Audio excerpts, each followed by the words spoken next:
남편이 외도 후 차분하게 빈손으로 나가겠다고 말했어요.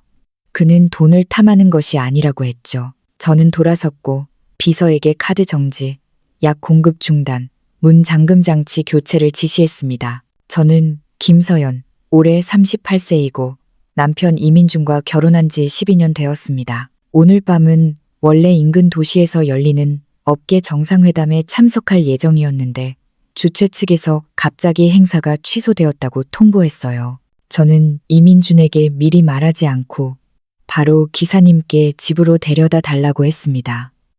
차가 아파트 단지 아래에 멈춰 섰을 때 저는 우리가 사는 16층을 올려다봤습니다. 거실 불이 켜져 있었고 안방불도 켜져 있었어요. 속으로는 이민준이 오늘은 일찍 돌아왔네 하고 생각했죠. 그와 결혼한 지 이렇게 오랜 세월, 처음에 작은 월세방부터 지금의 200평이 넘는 고급 아파트까지 모든 것이 우리가 함께 일궈낸 것이었습니다. 특히 그가 사업을 시작할 초기에는 제가 친정에서 받은 8억원을 전부 내놓았고 아버지의 오랜 사업 인연에게 부탁해서 몇 개의 중요한 협력 자원을 얻어주기도 했습니다. 그러지 않았다면 그가 어떻게 오늘의 성공을 이룰 수 있었겠어요.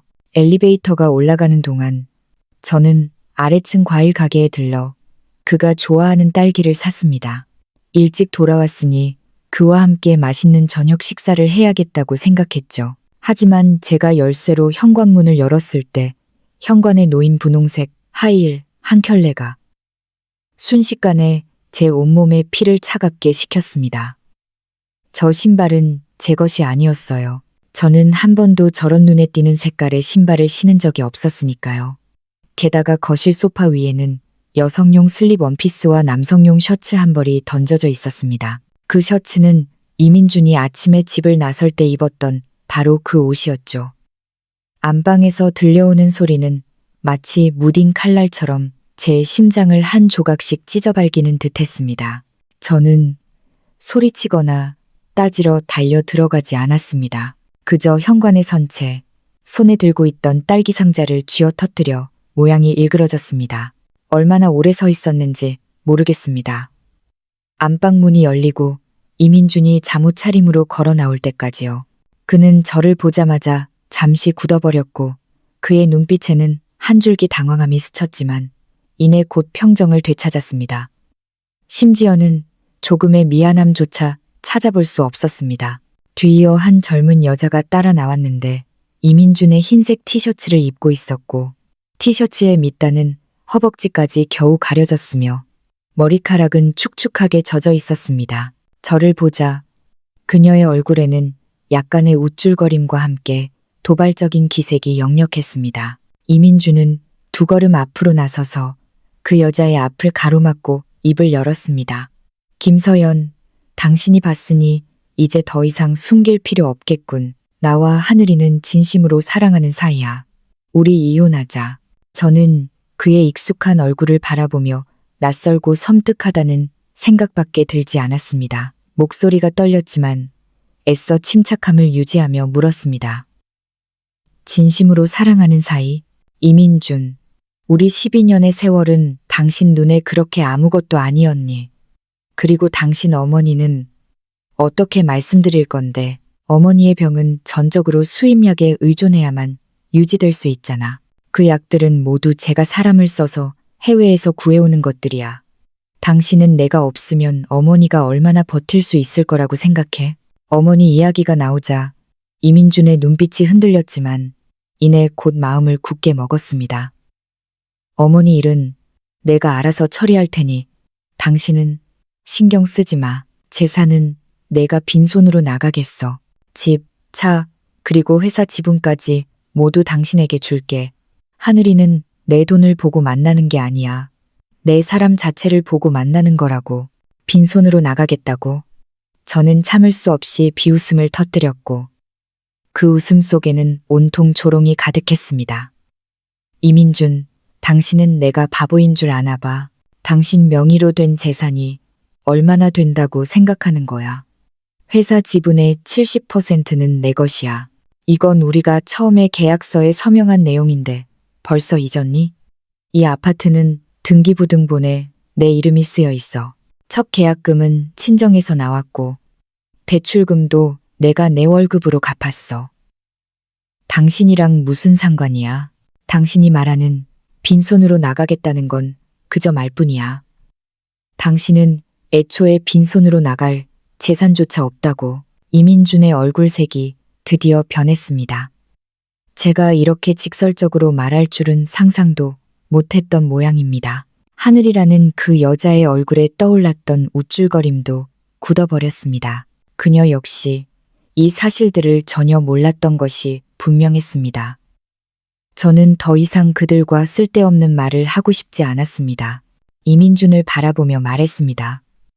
이혼할 수 있어. 하지만 당신이 원하는 대로 될 수는 없어. 말을 마친 저는 뒤돌아섰고 그들을 다시는 쳐다보지 않았습니다. 문 쪽으로 걸어가는 길에 저는 휴대폰을 꺼내 비서 박지훈에게 바로 전화를 걸었습니다. 전화가 연결되는 순간 저는 마음속의 분노를 억누르고 차분하면서도 단호한 목소리로 말했습니다. 박 비서, 지금 당장 3가지 일을 처리해. 첫째, 이민준이 사용하는 모든 가족 카드와 신용카드를 전부 정지시켜. 한 장도 남김없이.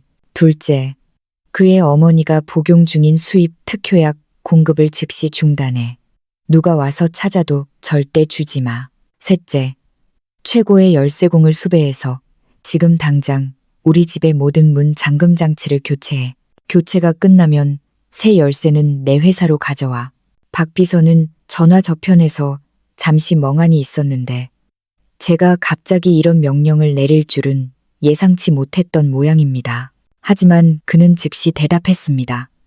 네, 김 대표님, 지금 바로 처리하고 보고 드리겠습니다.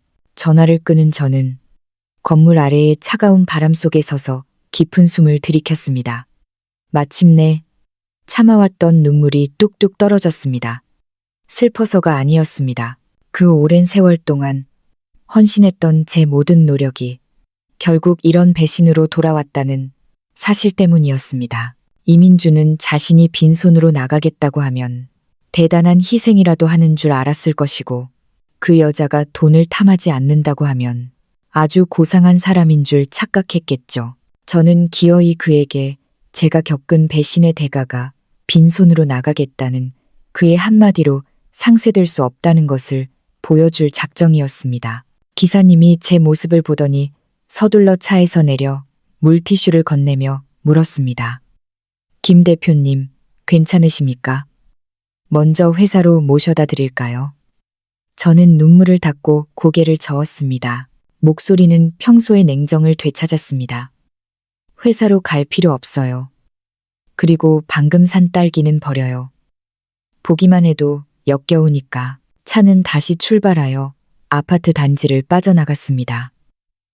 저는 차창에 기대어 창밖으로 스쳐 지나가는 풍경을 바라보았습니다. 제 마음속에는 오직 한 가지 생각뿐이었습니다. 이민준, 당신과 그 여자가 내게 빚진 모든 것을 나는 하나하나 전부 되찾을 거야. 차가 회사로 향하는 길, 창밖에 네온사인 불빛이 번쩍이며 제 눈을 아프게 했습니다. 저는 등받이에 기댄 채 이민준의 차가운 얼굴만을 떠올렸습니다. 그리고 하늘이는 내 돈을 탐하지 않아. 돈 때문이 아니야라고 했던 그의 말이 맴돌았습니다. 그가 아무것도 없던 시절에는 왜 돈을 탐하지 않는 여자가 그를 따르는 것을 본 적이 없었을까요? 제가 그와 함께할 때 그는 대학을 졸업한 지 몇 년 안 된 가난한 학생이었고 20제곱미터도 안 되는 작은 월세방에 살았습니다. 겨울에는 난방도 안 되고 여름에는 모기때가 들끓었죠. 그때 저는 대기업에 다니고 있었고 매달 월급을 받으면 제가 쓸 최소한의 돈만 남기고 나머지는 모두 그에게 주어 사업 자금으로 모으게 했습니다. 그가 첫 사업에 실패하여 빚진 돈이 5천만 원이나 되었을 때 그는 하루 종일 월세방에 숨어 감히 밖으로 나오지 못했습니다. 제가 저축해둔 돈에다 친정에서 2천만 원을 더 빌려 그 빚을 갚아주었습니다. 저는 그에게 괜찮아, 다시 시작하면 돼. 난 당신을 믿어라고 말해주기까지 했습니다. 그때 그는 저를 끌어안고 울면서 평생 저를 잘해주고 한 점의 서러움도 느끼지 않게 해주겠다고 맹세했죠. 지금 생각해보니 그 말들이 얼마나 우스꽝스러운지요. 나중에 그는 다시 새로운 사업 아이템을 찾아 건축 자재 사업을 하고 싶어 했습니다. 하지만 그는 인맥도 자원도 전혀 없었고 아무도 그와 협력하려 하지 않았습니다. 그가 안달복달하는 모습을 보니 정말 마음이 아팠습니다. 그래서 저는 억지로 용기를 내어 아버지께 찾아갔습니다. 저희 아버지는 퇴직 간부셨고 아버지의 오랜 사업 인연 중 한 분이 마침 건축자재 업계에서 상당한 영향력을 가지고 계셨습니다. 저는 아버지께 일주일 내내 졸랐고 선물까지 들고 그분께 3번이나 찾아뵙고 나서야 그분이 이민준에게 기회를 주어 첫 계약을 체결해 주셨습니다. 이 첫 계약 덕분에 이민준은 건축 자재 업계에서 겨우 발판을 다질 수 있었습니다. 그 후 몇 년 동안 저는 계속해서 그에게 많은 자원을 연결해 주었고 그의 회사는 점차 성장할 수 있었습니다. 그가 오늘날 가진 모든 것의 절반 이상이 제가 만들어준 것이라고 해도 과언이 아닙니다. 저는 우리가 고락을 함께하는 부부로서 평생을 함께할 줄 알았습니다. 하지만 그가 성공하자마자 본분을 잊을 줄은 몰랐습니다. 더 저를 실망시킨 것은 그가 심지어 자신의 친어머니마저 돌보지 않았다는 사실입니다. 그의 어머니, 즉 저의 시어머니는 5년 전 신부전증 진단을 받으셨고 의사들은 장기 투석과 수입 특효약으로 생명을 유지해야 한다고 말했습니다. 그때 이민준의 회사는 확장 중이었고 자금 사정이 좋지 않았습니다. 제가 먼저 나서서 시어머니의 치료비를 전부 제가 부담하겠다고 말했습니다. 저는 해외에 있는 친구에게 부탁하여 매달 200만 원이 넘는 돈을 들여 그 수입 특효약을 구해왔습니다. 시어머니께서 더 좋은 치료를 받으실 수 있도록 저는 전문 간병인까지 고용하여 매일 식사와 일상생활을 돌보게 했습니다. 시어머니가 병원에 투석하러 가실 때마다 제가 직접 모시고 갔습니다. 이민주는 늘 회사가 바쁘다거나 접대가 있다고 핑계를 대며 몇 번 가지도 않았습니다. 한 번은 시어머니께서 투석 중 갑자기 합병증이 발병하여 위독한 상황에 처했습니다. 의사가 보호자 서명을 요구했을 때 제가 이민준에게 전화를 걸었지만 그는 고객과 사업을 논의 중이라며 저에게 알아서 하라고 했습니다. 그때 저는 너무 놀라 손이 부들부들 떨렸지만 애써 버티며 서명을 했습니다. 수술실 밖에서 밤새도록 기다렸고 시어머니께서 위험에서 벗어나실 때까지 한숨도 자지 못했습니다. 다음 날 이민준이 돌아와서도 그저 괜찮아 라고 건성으로 한마디 묻고는 다시 회사로 가버렸습니다. 그때만 해도 저는 그가 이 가정을 위해 애쓰는 것이고 바쁜 것도 당연하다고 스스로를 위로했습니다. 하지만 이제야 깨달았습니다. 그는 바빴던 것이 아니라 모든 정력을 다른 여자에게 쏟고 있었던 것이라는 사실을요. 그런데도 그는 감히 저에게 시어머니 일을 잘 처리하겠다고 말했습니다. 그가 어떻게 처리할 수 있겠어요? 그 수입 특효약 없이는 시어머니의 몸이 얼마나 버틸 수 있을까요? 그는 자신의 친어머니도 돌보지 못하는 사람이면서 하물며 피 한 방울 섞이지 않은 저 같은 아내를 돌볼 리 만무했죠. 차는 곧 회사에 도착했습니다. 저는 감정을 정리하고 얼굴에 눈물 자국을 깨끗이 닦은 뒤 차 문을 열고 내렸습니다. 회사 문에 막 다다랐을 때 비서 박지훈이 급히 달려왔습니다. 박 비서는 제 앞에 다가와 나지막이 말했습니다. 김 대표님, 지시하신 일은 모두 처리했습니다. 이 이사님의 모든 가족 카드는 이미 정지되었고 은행에서도 회신을 받았습니다. 열쇠공도 이미 댁으로 갔으니 지금쯤 잠금장치 교체가 끝났을 겁니다. 새 열쇠는 바로 회사로 보내달라고 했으니 곧 도착할 겁니다. 그리고 말씀하신 수입 특효약은 공급업체와 연락을 취해 이미 발송을 중단시켰습니다. 후속 공급도 모두 중단될 것입니다. 저는 고개를 끄덕이며 차분한 목소리로 말했습니다. 잘했어요. 열쇠가 도착하면 바로 제 사무실로 가져오세요. 그리고 최고의 이혼 전문 변호사와 연락해서 내일 회사로 찾아오도록 약속 잡아주세요. 박 비서는 잠시 멍해졌는데 제가 이렇게 빨리 이혼 변호사를 찾을 줄은 예상치 못했던 모양입니다. 하지만 그는 즉시 대답했습니다. 네, 김 대표님, 지금 바로 연락드리겠습니다. 제가 회사 건물 안으로 들어서자 복도에 있던 직원들이 모두 저에게 공손하게 인사를 건넸습니다. 그들은 저와 이민준이 부부라는 것을 알고 있었고 회사가 오늘날에 이르기까지 제가 큰 공헌을 했다는 것도 알고 있었습니다. 다만 그들이 몰랐던 것은 그들의 눈에는 금실 좋은 부부였던 저희가 이미 이 지경에 이르렀다는 사실이었습니다. 사무실로 돌아와 저는 책상에 앉아 탁자 위에 놓인 저와 이민준의 결혼 사진을 바라보았습니다. 사진 속 우리는 그렇게 환하게 웃고 있었습니다.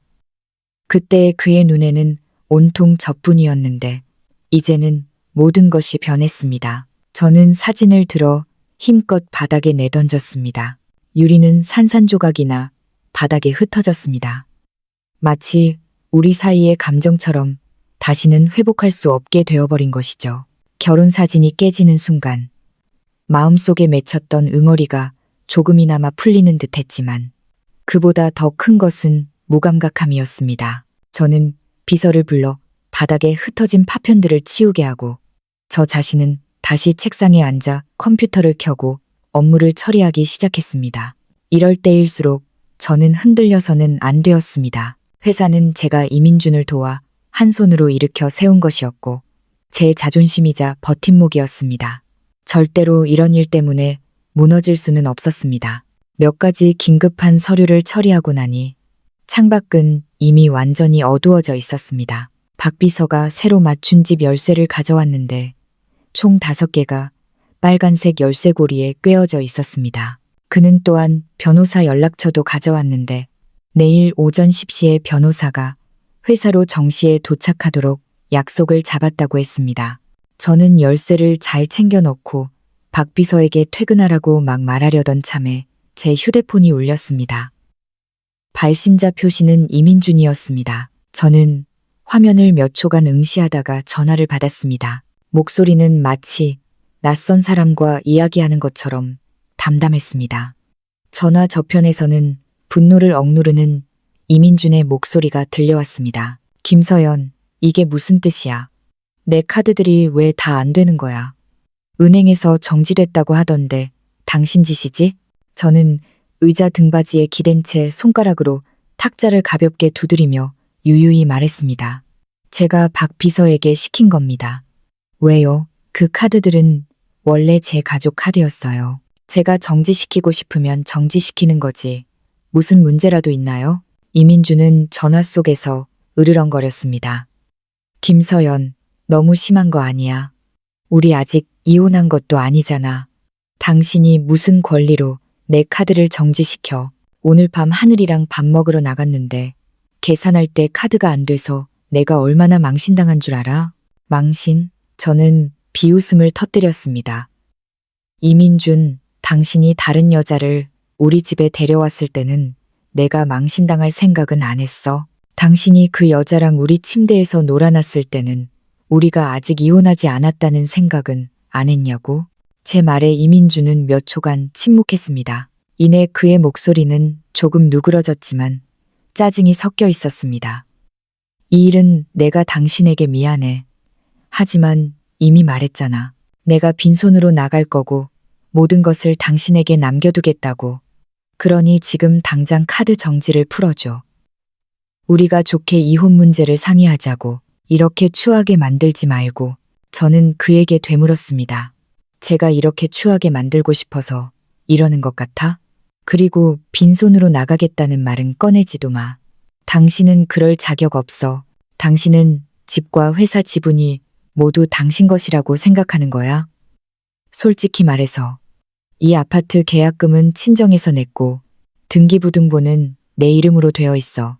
대출금은 내가 8년 동안 갚았고 당신은 단 한 푼도 내지 않았어. 회사가 설립될 때 등록 자본금 5억 원도 제가 냈고 나중에 몇 개의 큰 프로젝트도 제가 아버지 인맥을 통해 따온 거야. 당신은 그저 실행만 담당했을 뿐이지 나는 당신과 지분 계약을 맺었고 회사 지분의 70%는 내 명의로 되어 있어. 이건 법적으로 보호받는 거야. 당신이 가진 30%도 내가 나중에 당신에게 준 것이고 당신이 빈손으로 나가겠다고 말해봐. 당신이 빈손으로 나갈 재산이 뭐가 있는데? 당신이 지금 가진 모든 것은 내가 당신에게 준 것이고 내가 원하면 언제든지 되찾을 수 있어. 이민주는 제 말에 할 말을 잃었습니다. 한참 후에야 그는 화를 참지 못하고 격분하여 말했습니다. 김서연, 너무 잔인하게 굴지 마. 그것들도 내가 수년간 피땀 흘려 이룬 성과잖아. 피땀 흘린 성과. 당신의 피땀 흘린 성과는 나 몰래 다른 여자를 만나는 것이었어? 제 목소리는 싸늘하게 변했습니다. 그리고 당신, 어머니 일을 잘 처리하겠다고 하지 않았어? 알려줄게. 당신 어머니가 드시는 수입 특효약은 내가 이미 공급업체에 공급 중단을 지시했어. 당신이 능력이 있다면 직접 약을 구하고 치료비도 직접 부담해. 이 말은 이민준을 완전히 격분시켰습니다. 김서연, 당신 미쳤어? 우리 엄마 아직 아프잖아. 어떻게 약을 끊을 수 있어? 당신 너무 잔인해. 잔인하다고. 저는 웃었지만 눈물은 참을 수 없이 흘러내렸습니다. 내가 잔인해? 지난 몇 년간 당신 어머니가 아플 때 누가 돌봤어? 누가 수입약을 구해줬고 누가 병원에서 밤을 새워 지켰어? 바로 나야. 당신은? 당신은 가끔 한마디 물어본 것 말고 또 뭘 했어? 당신이 지금 나보고 잔인하다고 말할 자격이 있어? 알려줄게, 이민준. 내가 끊은 건 당신 어머니의 약이 아니라 바로 나의 정이었어. 당신에게. 그리고 당신네 집안에 대한 나의 헌신과 정은 당신이 그 여자를 집에 데려온 그 순간부터 완전히 끊겼다고. 저는 잠시 말을 멈췄다가 계속 이어서 말했습니다. 그리고 당신, 지금 우리 집에 가봐. 문 잠금 장치 내가 이미 바꿨으니 못 들어갈 거야. 당신과 하늘이는 원하는 곳에서 살든 말든 더 이상 나를 귀찮게 하지 마. 말을 마친 저는 이민준의 대답을 기다리지 않고 바로 전화를 끊고 그의 번호를 차단했습니다. 저는 더 이상 그와 어떤 불필요한 얽힘도 원치 않았습니다. 이제 제가 할 일은 증거를 수집하여 그가 자신의 배신에 합당한 대가를 치르게 하는 것이었습니다. 전화를 끊은 지 얼마 되지 않아 박 비서가 다시 들어왔습니다. 손에는 서류 봉투를 들고 있었습니다. 대표님, 지시하신 회사 지분 계약서와 부동산 등기 서류, 그리고 대표님께서 지난 몇 년간 이 이사님 어머니 치료비로 지불하신 약 구매 기록들을 모두 정리했습니다. 저는 서류 봉투를 받아 열어보았습니다. 안의 자료들은 매우 완벽했습니다. 지분 계약서, 부동산 등기 사본, 은행 이체 기록, 약 구매 영수증까지 모두 갖춰져 있었습니다. 이것들은 제 마지막 자존심이자 이혼 소송에서 제가 반드시 이길 수 있는 패였습니다. 저는 서류 봉투를 잘 챙겨 넣고 박 비서에게 말했습니다. 수고했어요. 이 자료들은 매우 중요하니 금고에 잘 넣어두세요. 그리고 변호사가 오면 바로 제 사무실로 안내해 주세요. 박 비서는 고개를 끄덕였습니다. 네, 김 대표님. 그럼 오늘 밤은 집에 돌아가십니까? 그는 분명 잠금 장치를 바꾼 그 집으로 돌아갈 것인지 묻고 싶었겠지만 직접적으로 말하기는 어려웠던 모양입니다. 저는 고개를 저었습니다. 안 돌아갈 거예요. 회사 근처 호텔에 방을 잡으면 돼요. 박 비서도 일찍 퇴근해요. 박 비서는 네 하고 짧게 대답하고는 돌아서서 나갔습니다. 사무실에는 다시 저 혼자 남았습니다. 저는 창밖의 차량 행렬을 바라보았습니다. 마음속에는 더 이상 이전의 슬픔은 없었고 오직 단호함만이 남아 있었습니다. 이민준, 당신이 감히 나를 배신했으니 내가 당신에게 불친절하게 군다고 원망하지 마. 이 이혼 소송에서 나는 반드시 이길 것이고 당신은 철저히 패배하게 될 거야. 박 비서가 나간 후 저는 사무실에서 30분 넘게 더 머물면서 내일 변호사와 논의할 사항들을 머릿속으로 한 번 더 점검했습니다. 빠진 것이 없는지 확인한 후에야 가방을 들고 회사를 나섰습니다. 회사 근처에 바로 체인 호텔이 있어서 저는 스위트룸을 잡았습니다. 씻고 침대에 누웠지만 도무지 잠이 오지 않았습니다. 머릿속에는 온통 이민준과 하늘이라는 여자, 그리고 하늘이는 내 돈을 탐하지 않아라고 했던 이민준의 말이 가득했습니다. 저는 이민준을 너무나 잘 알았습니다. 그는 체면을 중시하는 사람이라 외도를 했더라도 자신을 그럴듯하게 포장하고 싶어 했을 겁니다. 하지만 하늘이라는 그 여자가 정말 그의 말처럼 돈을 탐하지 않는 걸까요? 제 마음속에는 의문부호가 찍혔습니다. 잠이 들락말락 할 때쯤 갑자기 휴대폰이 울렸습니다. 이번에는 이민준이 아니라 모르는 번호였습니다. 저는 잠시 망설이다 전화를 받았습니다. 목소리는 차갑고 담담했습니다. 누구시죠? 전화 저편에서는 애교 섞인 낮은 여자 목소리가 들려왔는데 명백한 도발이 섞여 있었습니다. 여보세요. 김서연 언니 되시죠? 저는 하늘이에요. 정하늘요. 역시 그 여자였습니다. 저는 속으로 비웃었지만 겉으로는 아무렇지 않은 척했습니다. 무슨 일이죠? 정하늘은 전화 속에서 옅게 웃으며 말했습니다.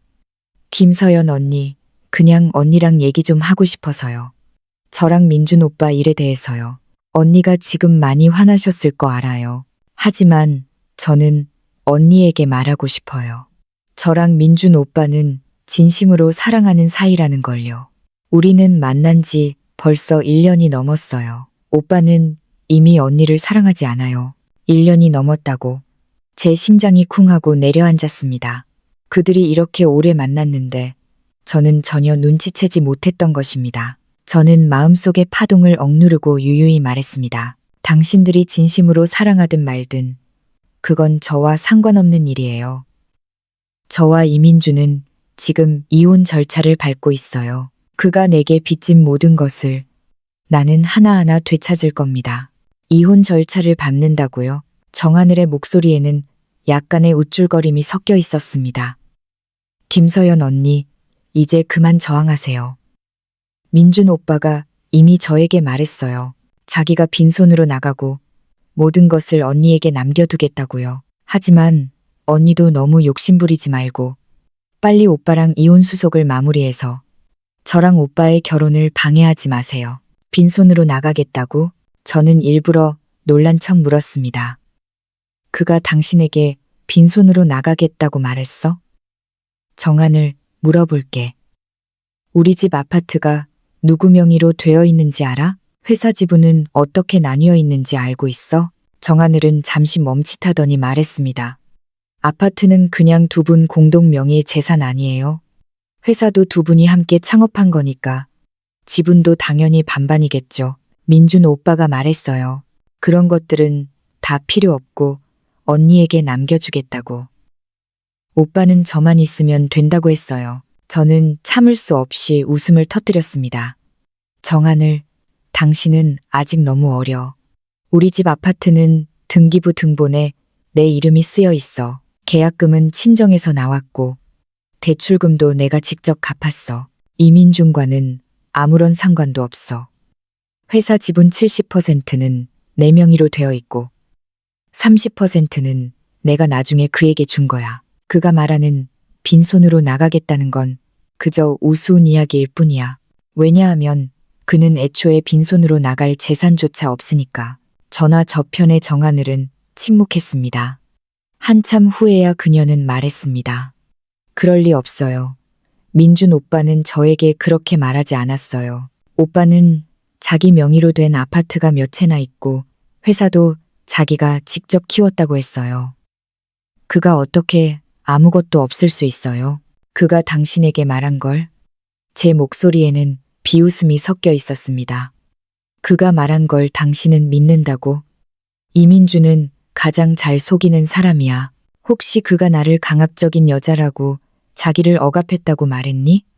또 그가 나랑 함께 있으면 불행하다고 말했어? 정하늘은 아무 말도 하지 않았고 그것은 곧 묵인이었습니다. 저는 계속 이어서 말했습니다. 정하늘, 당신이 그에게 속았든 정말 그와 함께하고 싶든 상관없어요. 딱 한마디만 충고할게요. 너무 순진하게 굴지 마요. 이민준이 지금 가진 모든 것은 내가 준 거야. 내가 줄 수 있다면 언제든지 되찾을 수도 있어. 그가 빈손으로 나간 후에 당신이 원하는 삶을 줄 수 있을 거라고 생각해? 말도 안 돼. 정하늘의 목소리가 격앙되었습니다. 민준 오빠는 능력이 아주 많아요. 설령 이런 것들이 없어도 다시 창업할 수 있을 거예요. 오빠는 저에게 행복을 줄 거라고요. 김서연, 언니, 제가 오늘 언니에게 전화한 건 현실을 직시하라는 거예요. 저와 민준 오빠의 은밀한 사진들이 있어요. 만약 언니가 빨리 오빠랑 이혼하지 않으면 제가 이 사진들을 인터넷에 뿌려서 모든 사람들이 언니가 남편에게 버림받았다는 것을 알게 할 거예요. 언니를 망신시킬 거라고요.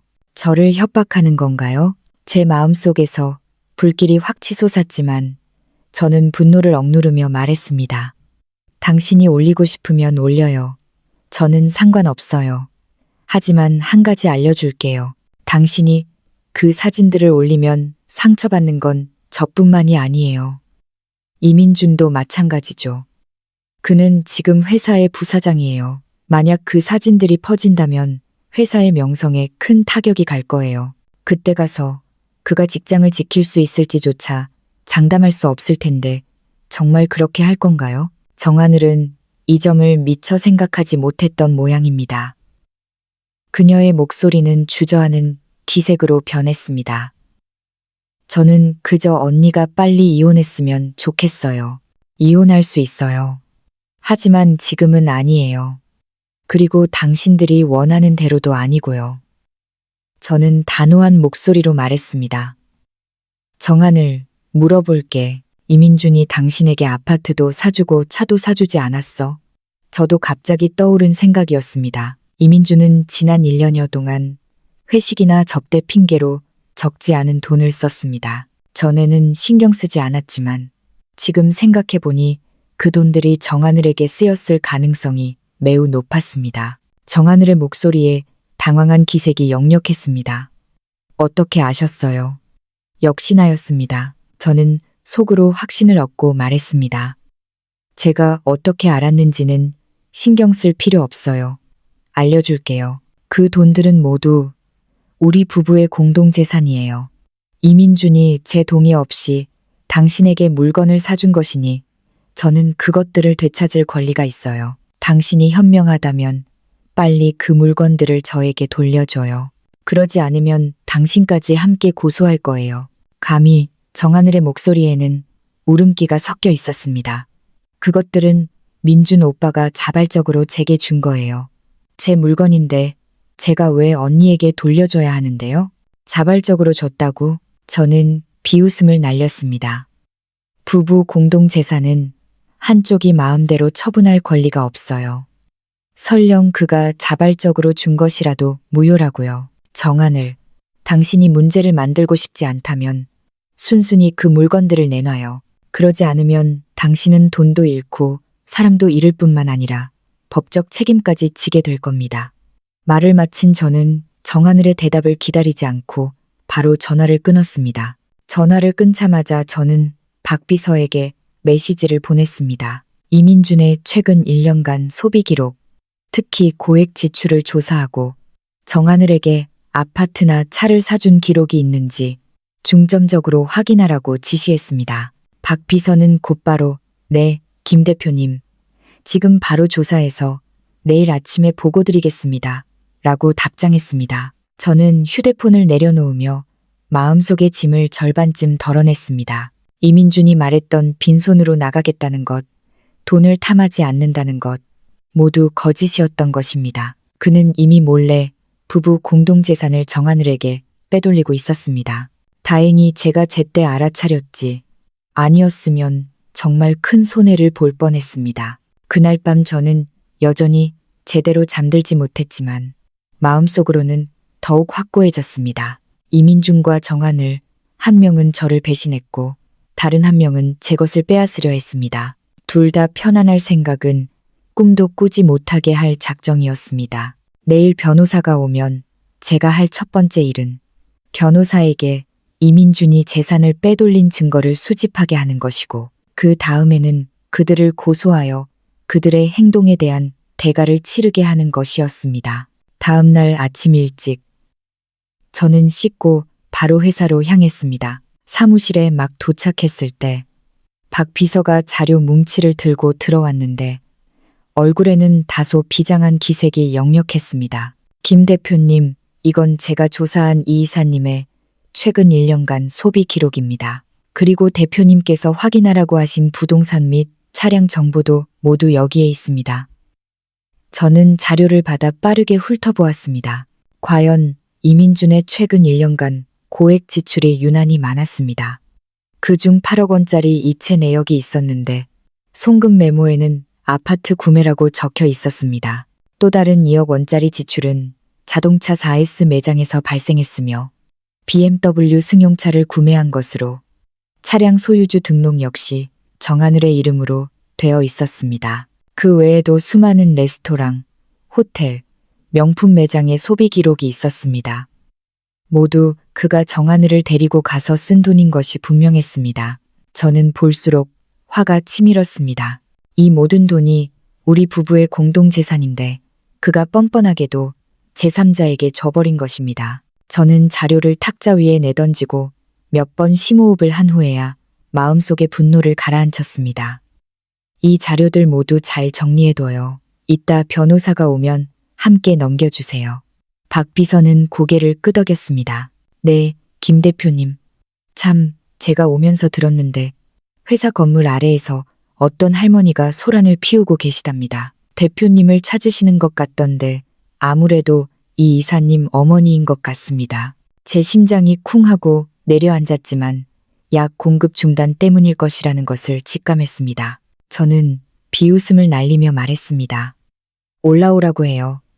어디 한번 보자고요. 무슨 말을 하려는지. 얼마 지나지 않아 사무실 문이 열리고 이민준이 시어머니를 부축하며 들어왔습니다. 시어머니는 얼굴이 창백했고 정신 상태가 매우 좋지 않아 분명 방금 병원에서 나온 듯 했습니다.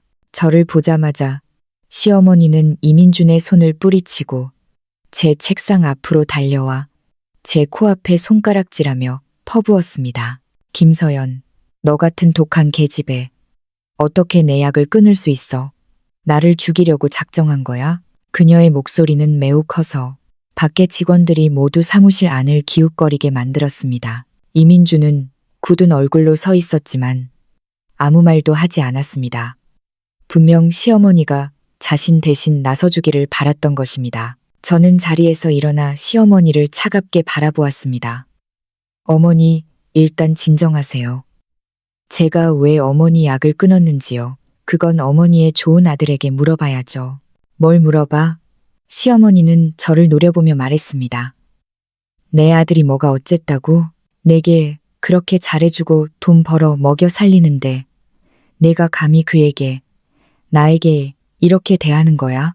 어젯밤에 갑자기 온몸이 너무 힘들고 숨쉬기 어려워서 민준이가 저를 병원에 데려갔어요. 의사가 특효약을 끊어서 그렇다고 하더군요. 김서연, 너 너무 독해. 우리 이씨 집안에 어떻게 너 같은 악독한 여자가 들어왔니? 악독하다고. 저는 탁자 위에 약 구매 기록과 진료비, 영수증을 들어 시어머니 앞에 내밀었습니다. 어머니, 이것들을 보세요. 지난 5년간 어머니의 수입 특효약은 매달 제가 사람을 써서 해외에서 구해온 겁니다. 약 구매 영수증 한 장 한 장이 모두 여기에 있어요. 매달 200만 원이 넘는 돈이 들었고 어머니께서 병원에 투석하러 가실 때마다 제가 동행했습니다. 수술실 밖에서 밤새도록 기다린 것도 저였고요. 당신 아들 이민주는 몇 번이나 갔었나요? 그리고 어머니의 간병인 비용, 영양제 비용, 어느 하나 제가 내지 않은 것이 있나요? 어머니는 당신 아들이 정말로 어머니를 걱정한다고 생각하세요? 그는 어머니께서 투석 중 갑자기 합병증이 발병하여 의사가 보호자 서명을 요구했을 때조차 고객과 사업을 논의 중이라며 저에게 알아서 하라고 했습니다. 이런 사실들을 어머니는 알고 계셨나요? 시어머니는 멍하니 서 있었습니다. 분명 이 사실들을 전혀 몰랐던 것입니다. 그녀는 이민준을 돌아보며 말했습니다. 민준아, 얘가 하는 말이 정말이니? 이민준은 눈빛이 흔들리며 시어머니의 눈을 똑바로 쳐다보지 못하고 얼버무렸습니다. 엄마, 저 여자 말 믿지 마세요. 제가 그때 바빴잖아요. 다 이 가정을 위해서였어요. 이 가정을 위해서. 저는 비웃음을 터뜨리며 휴대폰을 꺼내 박 비서가 어제 보내준 사진을 시어머니 앞에 내밀었습니다. 보세요. 이게 바로 당신 아들이 이 가정을 위해서 한 짓입니다. 그는 다른 여자를 우리 집에 데려와 우리 침대에서 놀아놨고 심지어 저에게 이혼하자고 빈손으로 나가겠다고 말했습니다. 그 여자는 돈을 탐하지 않는다고요. 사진 속에는 이민준과 정하늘이 우리 집 거실에서 다정하게 찍은 사진이 있었고 배경은 바로 우리 집 소파였습니다. 시어머니는 사진을 보자마자 눈이 새빨개지며 몸이 휘청거려 넘어질 뻔했습니다. 이민준은 서둘러 시어머니를 부축하며 다급하게 말했습니다. 엄마, 화내지 마세요. 엄마가 생각하시는 그런 게 아니에요. 저 여자가 저를 유혹한 거예요. 그 여자가 당신을 유혹했다고. 제 목소리는 싸늘했습니다. 이민준, 당신은 염치라는 게 없어? 처음에는 당신이 그 여자를 쫓아다녔어. 아니면 그 여자가 당신을 유혹했어? 당신 마음속으로는 잘 알고 있잖아. 그리고 당신이 정하늘에게 8억 원짜리 아파트 한 채와 2억 원짜리 BMW 차량을 사줬지. 이 모든 돈은 우리 부부의 공동재산이야. 당신은 내 동의 없이 마음대로 처분했고 나는 이미 변호사에게 증거를 수집하게 했어. 당신과 이혼하는 것뿐만 아니라 이 모든 것을 되찾을 거야. 시어머니는 그제야 모든 것을 깨달았습니다. 이민준이 외도했을 뿐만 아니라 돈까지 다른 여자에게 썼다는 것을요. 그녀는 이민준을 밀쳐내고 그의 코앞에 손가락질하며 욕했습니다. 너 같은 못난 놈, 내가 어떻게 너 같은 배은망덕한 자식을 낳았을까? 김서연이가 나에게 그렇게 잘해주는데 네가 감히 그에게 이렇게 대하다니. 김서연에게 떳떳해? 나에게 떳떳해? 이민준은 꾸중을 듣고 고개를 들지 못했고 얼굴은 붉어졌다가 창백해지기를 반복했습니다. 시어머니는 이민준을 실컷 야단친 후 다시 저를 돌아보며 목소리를 낮추고 애원했습니다. 김서연아, 엄마가 잘못했어. 엄마가 사리 분별 못하고 너를 욕해서는 안 됐는데. 다 민준, 그 망할 자식이 잘못한 거야. 너, 나를 봐서라도 민준이에게 한 번만 더 기회를 줄 수 없겠니? 엄마가 앞으로는 그를 잘 단속해서 다시는 어리석은 짓 하지 못하게 할게. 그리고 내 약은 다시 공급해 줄 수 없겠니? 시어머니의 애원하는 눈빛을 바라보았지만 제 마음속에는 아무런 동요도 없었습니다. 저는 고개를 저으며 단호한 목소리로 말했습니다. 어머니, 제가 기회를 주지 않는 것이 아니라 그가 스스로 소중히 여기지 않은 거예요. 우리 사이의 정은 그가 그 여자를 집에 데려온 그 순간부터 완전히 끊겼어요. 이혼이 저의 유일한 요구 사항입니다. 그리고 어머니의 약은 제가 전에는 어머니의 며느리였기 때문에 구해드렸던 겁니다. 이제 저와 이민준은 이혼할 것이니 제가 더 이상 어머니의 약을 구해드릴 의무는 없습니다. 어머니의 약은 어머니의 좋은 아들에게 방법을 찾아보라고 하세요. 바로 그때 제 사무실 문이 또다시 열리고 변호사가 들어왔습니다. 변호사는 사무실 안의 상황을 보고 잠시 멈칫하더니 이내 제 앞으로 다가와 공손하게 말했습니다. 김 대표님, 약속하신 이혼 전문장 변호사입니다. 저는 고개를 끄덕이며 장 변호사에게 말했습니다. 장 변호사님, 오셨군요. 이분은 제 남편 이민준이고 이분은 그의 어머니입니다. 저희 상황은 박 비서가 이미 말씀드렸을 겁니다. 장 변호사는 고개를 끄덕이고 이민준을 바라보며 엄숙한 목소리로 말했습니다. 이민준 씨, 안녕하세요. 김 대표님의 진술과 제출된 증거에 따르면 이민준 씨는 혼인 중 외도 및 부부 공동 재산, 무단 처분 행위를 저질렀습니다. 이 모든 것은 법률이 규정한 유책 사유에 해당합니다.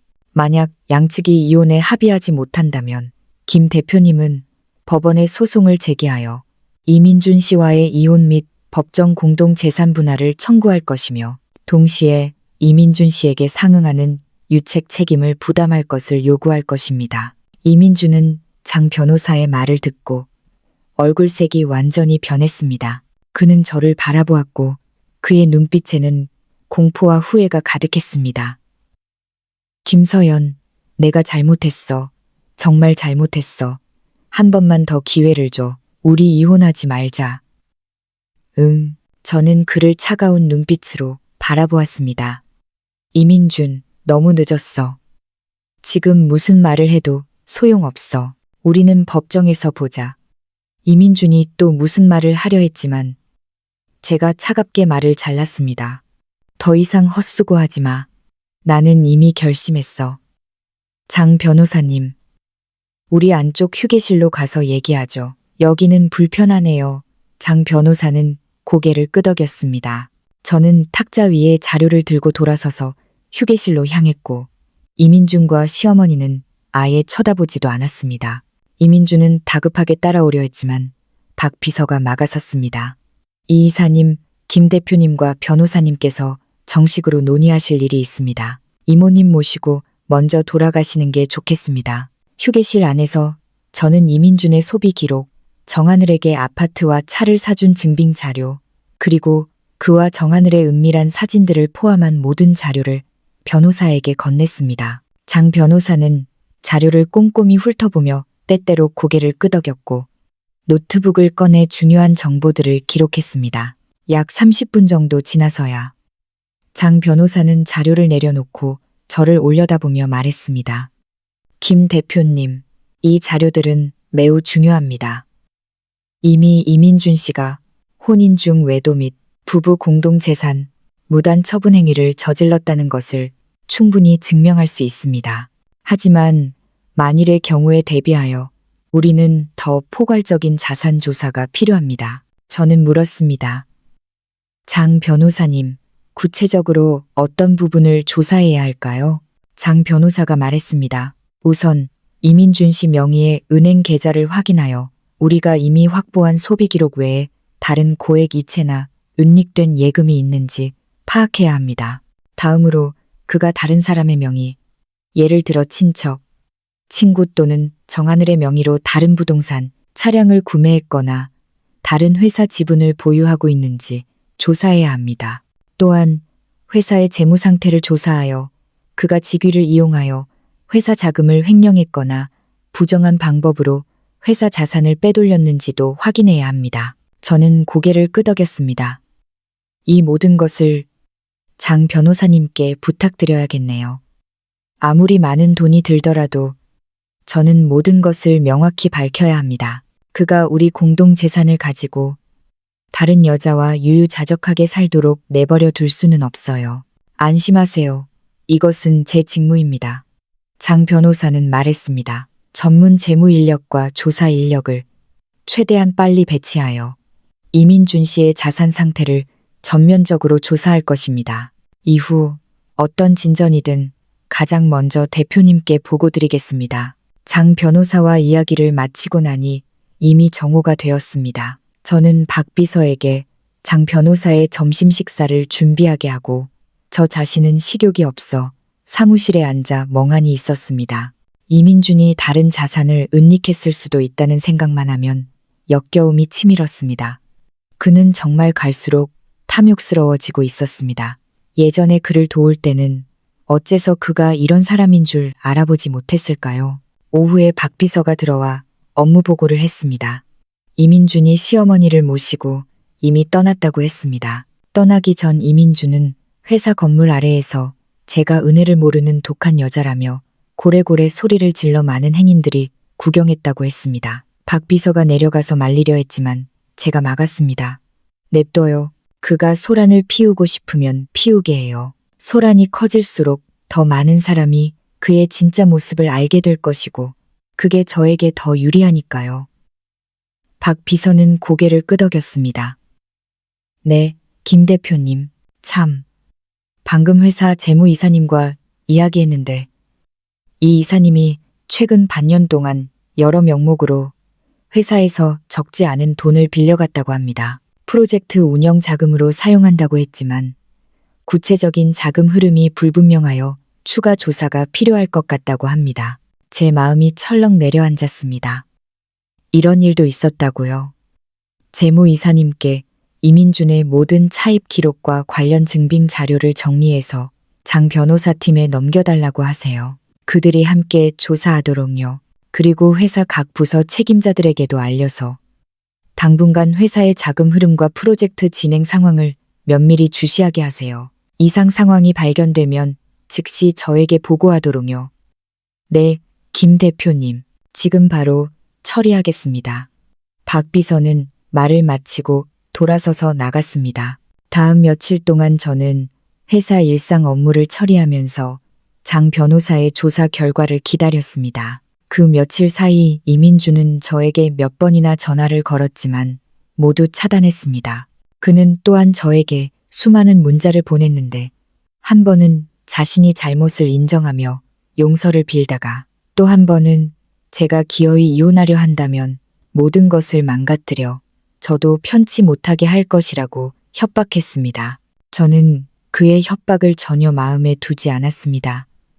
그는 이제 더 이상 버틸 수 없을 것이었습니다. 저는 그가 보낸 문자들을 모두 캡처하여 저를 협박한 증거로 보관해 두었습니다. 닷새째 되던 날, 장 변호사가 마침내 좋은 소식을 가지고 왔습니다. 그는 두툼한 조사보고서 뭉치를 들고 제 사무실로 들어왔습니다.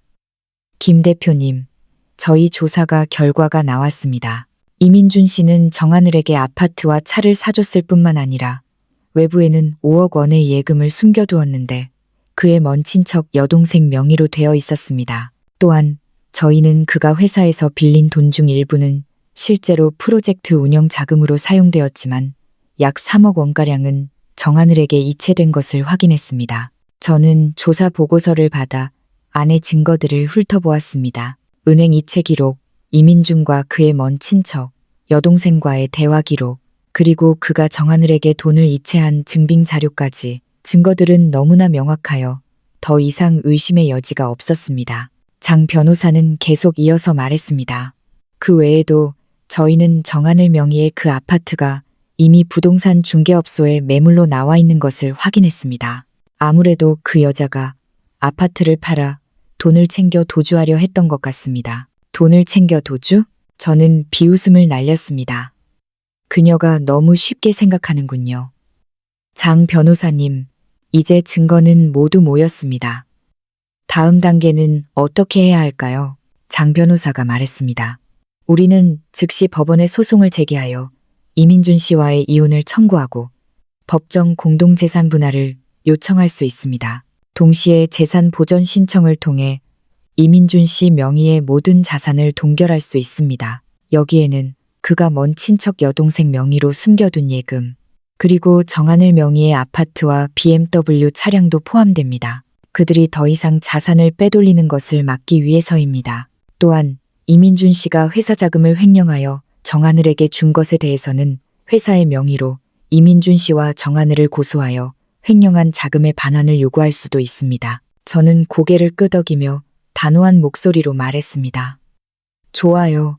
말씀하신 대로 진행해 주세요. 장 변호사님, 이 일은 부탁드립니다. 최대한 빨리 처리해 주세요. 저는 그들이 자신들의 행동에 합당한 대가를 치르게 할 겁니다. 장 변호사는 말했습니다. 안심하세요. 즉시 소송 자료를 준비하여 최대한 빨리 법원에 소송을 제기하겠습니다. 후속 상황은 제가 전적으로 관리할 것이며 어떤 상황이든 즉시 대표님께 알려드리겠습니다. 장 변호사가 떠나는 뒷모습을 바라보며 제 마음속에 큰 짐이 드디어 내려앉았습니다. 이제 증거가 확실하니 이민준과 정하늘은 더 이상 부인할 수 없을 것입니다. 이 이혼 소송은 제가 이길 것이 확실했습니다. 저는 이민준과 이혼할 뿐만 아니라 그에게 재산을 적게 분할받게 하거나 아예 받지 못하게 할 작정이었습니다. 그가 자신의 배신에 대한 비참한 대가를 치르게 할 것이었습니다. 그리고 정한을 또한 제 돈을 가지고 유유자적하게 살 생각은 꿈도 꾸지 못하게 할 것입니다. 저는 그녀가 삼킨 돈을 본전과 이자까지 토해내게 할 작정이었습니다. 장 변호사가 떠난 후 저는 즉시 박 비서에게 회사 재무팀에서 정리한 이민준의 차입 자료를 가져오게 했습니다. 모든 차입금이 명확하게 기록되어 있는지 꼼꼼히 대조 확인했습니다. 다만 일부 자금 흐름은 모호하게 표기되어 있었는데 이는 이민준이 의도적으로 그렇게 한 것이 분명했습니다. 저는 이 자료들도 잘 정리해서 박 비서에게 장 변호사에게 함께 넘겨주라고 지시했습니다. 소송 자료에 만일의 빈틈도 없도록 하기 위해서였습니다. 이 모든 일을 처리하고 나니 벌써 퇴근 시간이 다 되어갔습니다. 저는 짐을 정리하고 회사 건물을 나서자마자 길가에 서 있는 익숙한 그림자를 보았습니다. 이민준이었습니다. 그는 살이 많이 빠졌고 눈은 핏줄로 가득했으며 머리카락은 헝클어져 이전의 기세등등한 모습은 온데간데 없었습니다. 제가 나오자 이민준은 즉시 달려왔고 얼굴에는 아첨하는 미소가 가득했습니다. 김서연, 퇴근했어. 저는 발걸음을 멈추고 그를 차갑게 바라보았습니다. 당신이 왜 여기 있어요? 우리는 법정에서 보자고 말하지 않았나요? 이민준은 손을 비비며 비굴한 목소리로 말했습니다. 김서연, 내가 잘못했어.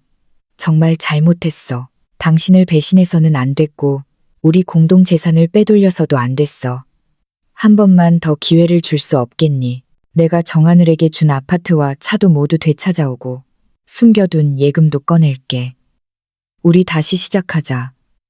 응, 다시 시작하자고. 저는 비웃음을 날렸습니다. 이민준, 그게 가능하다고 생각해? 나를 배신할 때는 왜 다시 시작할 생각은 안 했어? 우리 공동 재산을 다른 여자에게 줄 때는 왜 다시 시작할 생각은 안 했냐고. 이제 와서 잘못을 알아봤자 너무 늦었어.